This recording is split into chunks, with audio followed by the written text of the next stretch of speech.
Hey, all right, now welcome to SC Custom Designs. I'm going to have a new approach to my videos. I don't know what I'm going to call it, but having a cup of coffee with Steve of SC Custom Designs. And so I essentially, for this cup of coffee, you know what's important to have that cup of coffee. This is French roast, dark French roast, and we're using a French press. So there you go. Not everybody keeps a spoon in his pocket.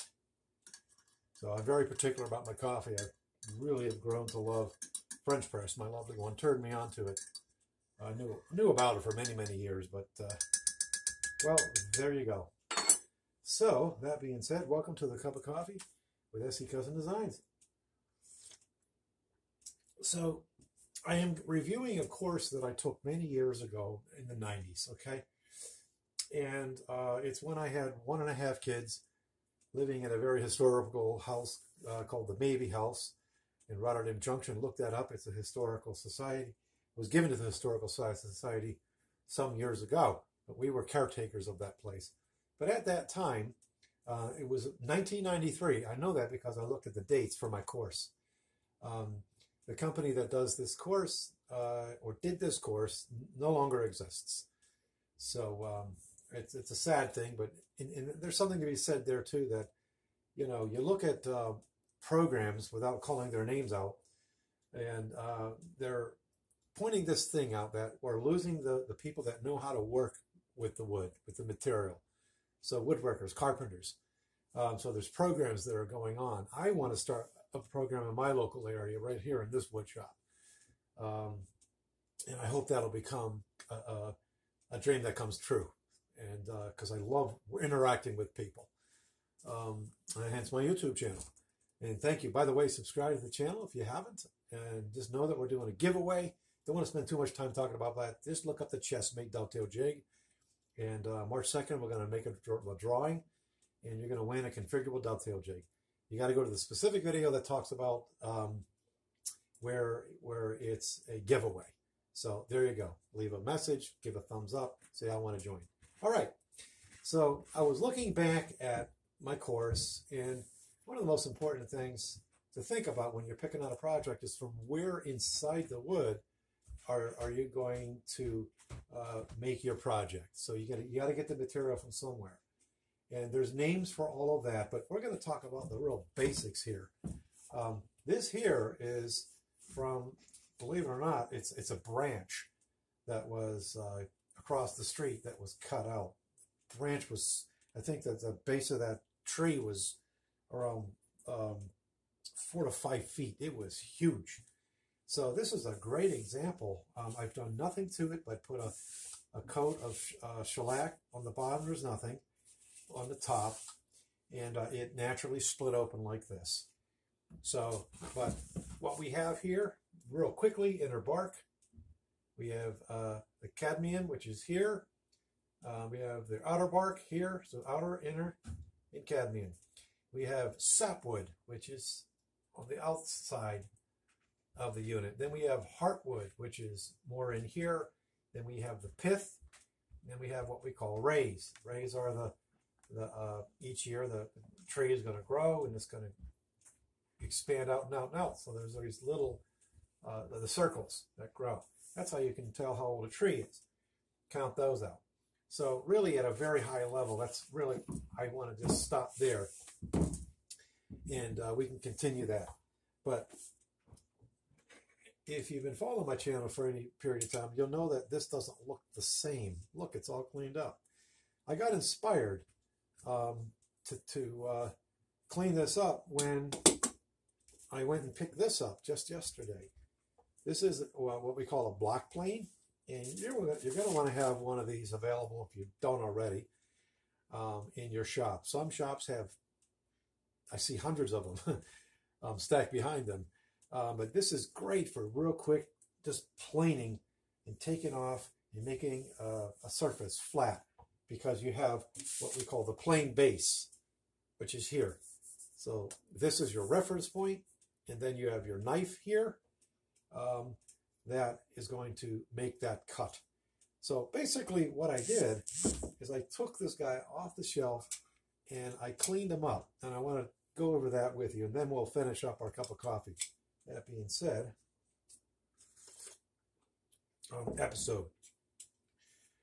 All it really takes, believe it or not, it's quite quick, is some 120 paper. This is very good. This is Gator paper here. But I put, did I say 120? 220. And all you're really going to do is this. You're going to go back and forth. And you're going to clean that up. And man, did that make this smooth. I'm considering going down, going to a higher grade to make it even smoother.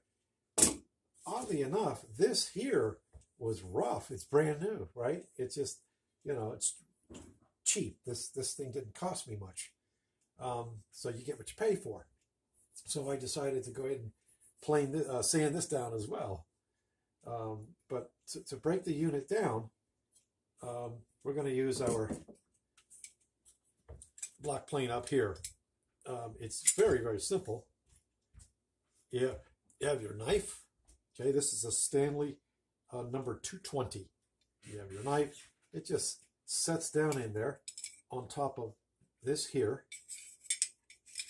And there are ridges where you're going to set that down. And then you have this knob here, and that's basically going to raise and lower, push the blade down in there.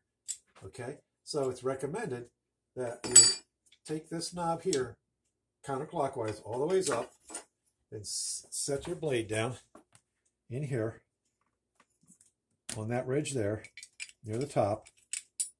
Okay, and then take this unit here. This lever is going to go to the left. Set it down. Lock it in. Actually, don't lock it in yet. Sorry. You're going to then drop down the blade. You can see that the blade, maybe you can see that. Let's exaggerate. Come way, way, way, way down. All right. You're really, rarely are you going to take off that much material by lowering it that much. You really just want to skim off the wood. So once you get it where you want it, you're going to tighten this screw here. Look at this. We can take this antique screwdriver. Just don't go too far on it now. Just a little bit. Then you can lock it in. See, I went too far. Not a problem. Just loosen it up a little bit. There we go. Assure that it's nice and tight. Now I'm ready to go ahead and take some wood off. And I actually, this is a good example. I started doing that here.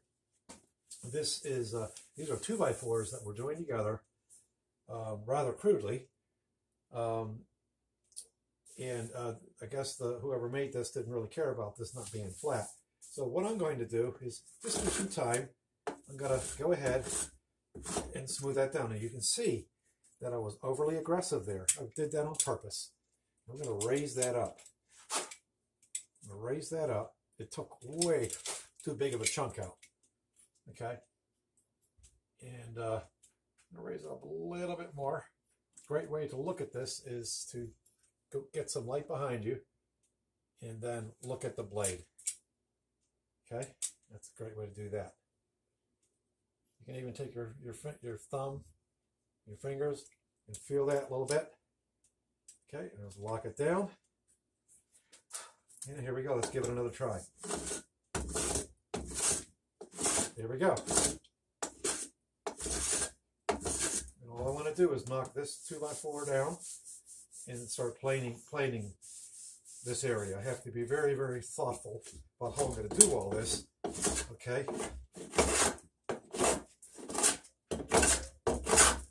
And a very sharp blade is key. Now you can see that those are very thick shavings. I might want to take my blade and pull it more up in, so there's just a teeny bit of that blade showing. So All right, so what did we cover? You know, you could take these old tools. I picked this up in a garage sale, and it was all, you know, rusty and so on and so forth. And I figured, I didn't think much of it, that it would actually work. And sure enough, it does. So, yeah, we cleaned them up. I can go ahead and I'm probably going to clean this up with a wire brush, a bench grinder. We'll put a wire brush in there and clean it. You know, it's just, why not? And then put it into use. So if you want to know what this cost me, it's supposed to be the same thing basically. This was around $22. All right, I'm not sponsored by Kobalt, but so I thought that was pretty cool. All right, so we getting back to some basics in the woodworking.